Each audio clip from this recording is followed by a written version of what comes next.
Hello students, good evening. Welcome to K spirit classes. तो आज हम लोगों का 8वां क्लास है फर्स्ट चैप्टर का, जिसमें सॉलिड स्टेट्स ऑफ मैटर के बारे में पढ़ रहे हैं। और इसमें जानेंगे, अभी तक हम लोग क्रिस्टल्स के बारे में पढ़े हैं। क्रिस्टल्स के बहुत सारे अपरूप को देखे, क्रिस्टल के प्रकार के बारे में देखे।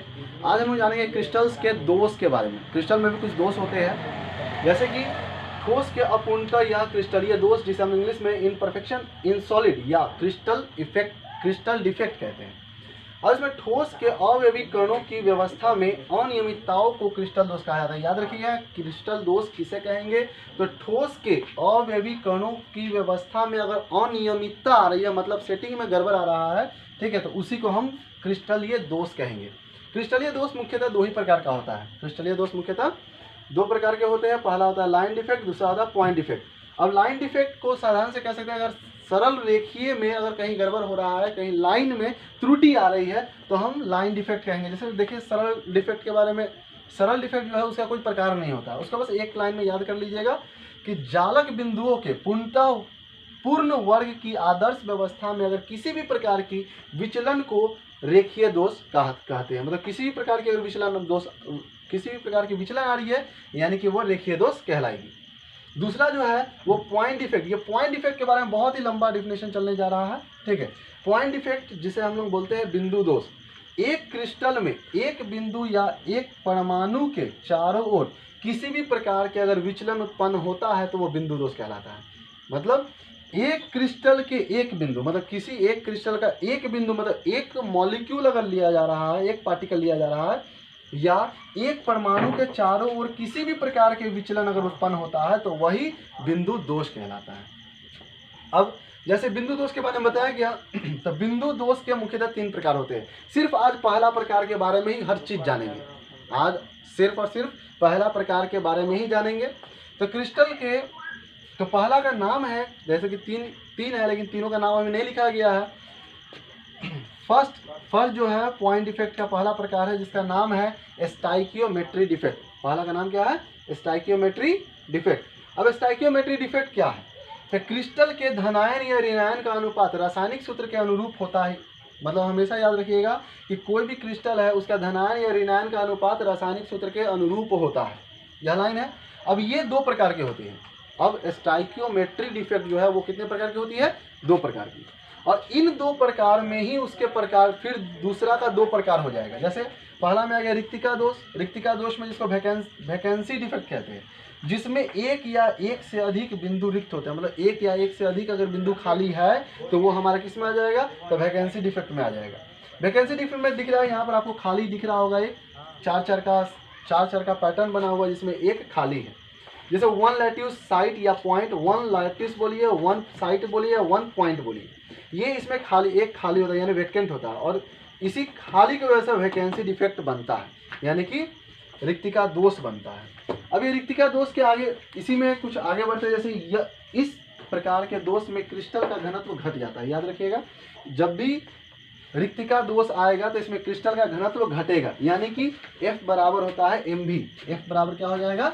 mv, जिसमें v जो होगा वो हमेशा सेम रहेगा, ठीक है। m का मान बस घट जाएगा, घटते क्रम में रहेगा, यानी f का मान हमेशा समरूप होगा m के। और m के बगल में आप देख रहे हो नीचे तीर का चिन्ह दिया हुआ है, यानी f और m दोनों में नीचे की ओर तीर के चिन्ह देने का कारण बस यह है कि इसका जो बाद में डेंसिटी ऑफ क्रिस्टल, यानी कि क्रिस्टल का घनत्व का मान हमेशा घटता चला जाएगा, कम होता चला जाएगा। दूसरा है इनर्शियल डिफेक्ट, जिसको अंतरकोशी दोष कहते हैं।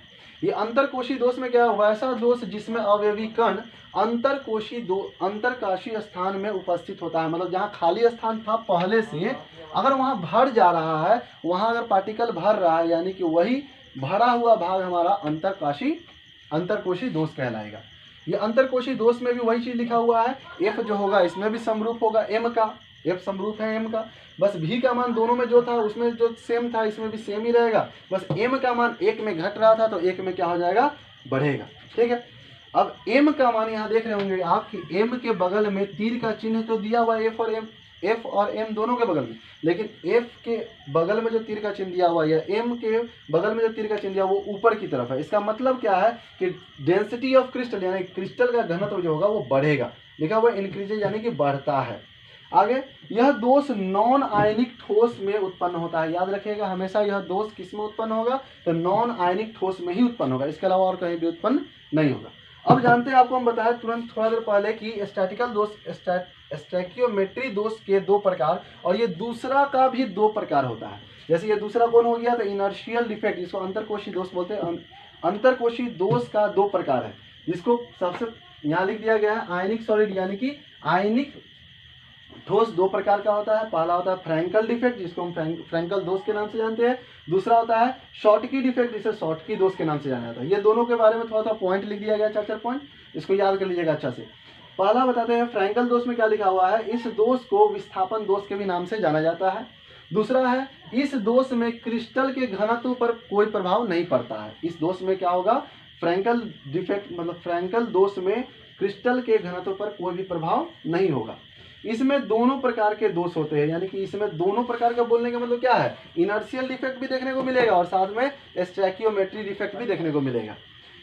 और इसका अगला पॉइंट है, इसके आयनों की साइज जो है जरूरत से ज़्यादा बड़ा होता है। इसके आयनों का जो साइज होता है वो जरूरत से ज़्यादा बड़ा होता है। जैसे इसका एग्जांपल में आ जाएगा ZnS, AgCl, AgBr, ठीक है। उसके बाद है शॉटकी डिफेक्ट, जिसको शॉटकी डिफेक्ट के नाम से जाना जाता है। शॉटकी डिफेक्ट इंग्लिश में वही चीज़ लिखते हैं, हिंदी में भी वही चीज़ लिखते हैं। अब इसके दोषों में क्या किया जाए, यह दोष भी आयनिक दोष से ही उत्पन्न होता है। जैसे बोला गया फर्स्ट के बारे में, वैसे सेकंड भी वही है, ये भी आयनिक दोष से ही उत्पन्न होता है। दूसरा पॉइंट है, इसमें क्रिस्टल का घनत्व घट जाता है। तीसरा पॉइंट है, इसमें सिर्फ रिक्त दोष उत्पन्न होते हैं, मतलब जो खाली होते हैं वही जगह से भरा जाता है और इसका जरूरत के जितना जरूरी है उतना ही स्पेस इसमें खाली होता है। ये चौथा पॉइंट है।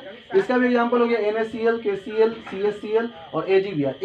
एक चीज आपको थोड़ा सा दोनों में डिफेक्ट लगा होगा कि दोनों ही दोषों में आयनिक सॉलिड का जो दोनों पार्ट है, दोनों पार्ट में एक चीज सेम है। एग्जाम्पल में देखिए ध्यान से, AgBr इसमें भी है, AgBr इसमें भी है। अब बोलेंगे सर कि ये दोनों में ही AgBr कहाँ से संभव है, तो ये दोनों में संभव है क्योंकि यहाँ लिख दिया गया है AgBr के फ्रैंकल तथा शॉटकी दोनों दोष होते हैं। याद रखिएगा, AgBr एक ऐसा मतलब एक एक्स्ट्रा में ये आ रहा है, एक कह सकते हैं ये थोड़ा हट के सभी दूसरे मतलब दूसरे कह सकता तो यौगिक से, मतलब ये तो सभी यौगिक के एग्जाम्पल में दिया हुआ है, तो ये सभी अलग यौगिक से थोड़ा हटकर है। इसमें दोनों ही प्रकार के दोष पाए जाते हैं। और ये दूसरा शॉटकी डिफेक्ट के बारे में आपको एग्जाम्पल दिया हुआ है, जैसे M पर हमेशा पॉजिटिव होता है, X पर हमेशा नेगेटिव होता है। ये सीरियल वाइज चलता गया। देखिए यहाँ कहाँ डिफेक्ट दिख रहा है, एक बार M पर धनायन पर डिफेक्ट दिख रहा है और एक बार X पर जो ऋणायन है वहाँ पर डिफेक्ट दिख रहा है। तो आज के लिए क्लास इतना ही रहने दिया जाए। अगला दिन से आप लोगों को ये जो पॉइंट डिफेक्ट 3 प्रकार का बताया गया है, तो पॉइंट डिफेक्ट का ये पहला प्रकार आज पूरा जान गए हैं। कल से हम लोग पॉइंट डिफेक्ट का दूसरा प्रकार जानेंगे।